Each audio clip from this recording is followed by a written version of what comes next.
तुलसी विवाह की पूरी कथा। कार्तिक मास की शुक्ल एकादशी का दिन, एक पवित्र और शुभ दिन जिसे हम तुलसी विवाह के रूप में मनाते हैं।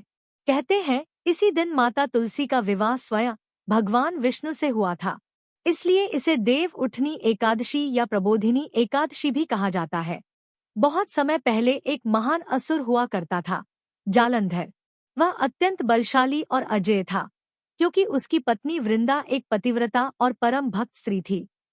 वृंदा की भक्ति और सतीत्व के कारण ही जालंधर को कोई भी देवता पराजित नहीं कर पाता था। देवताओं ने भगवान विष्णु से प्रार्थना की, हे प्रभु, इस अत्याचारी असुर से पृथ्वी को मुक्ति दिलाइए। भगवान विष्णु ने लीला रची। उन्होंने जालंधर का रूप धारण किया और वृंदा के सामने प्रकट हुए।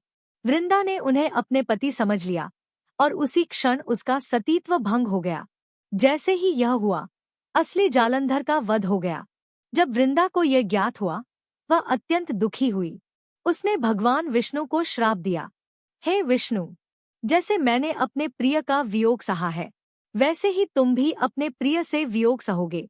और यही श्राप आगे चलकर रामावतार में सीता माता के हरण और वियोग का कारण बना। वृंदा ने अपने प्राण त्याग दिए। भगवान विष्णु को अपने कर्म पर अत्यंत पश्चाताप हुआ। उन्होंने वृंदा के शरीर से एक पवित्र पौधा उत्पन्न किया। वह था तुलसी का पौधा। भगवान बोले, हे वृंदा, अब से तुम तुलसी के रूप में पूजनीय रहोगी। मेरी पूजा तुम्हारे बिना अधूरी मानी जाएगी। और फिर भगवान विष्णु ने शालिग्राम स्वरूप में तुलसी जी से विवाह किया। तब से हर वर्ष कार्तिक मास की शुक्ल एकादशी को तुलसी विवाह मनाया जाता है।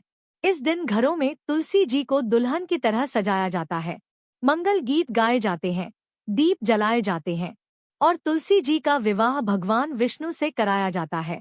ऐसा माना जाता है कि जो श्रद्धा और प्रेम से तुलसी विवाह करता है, उसे सुखी दाम्पत्य जीवन, संतान सुख और आध्यात्मिक शांति प्राप्त होती है।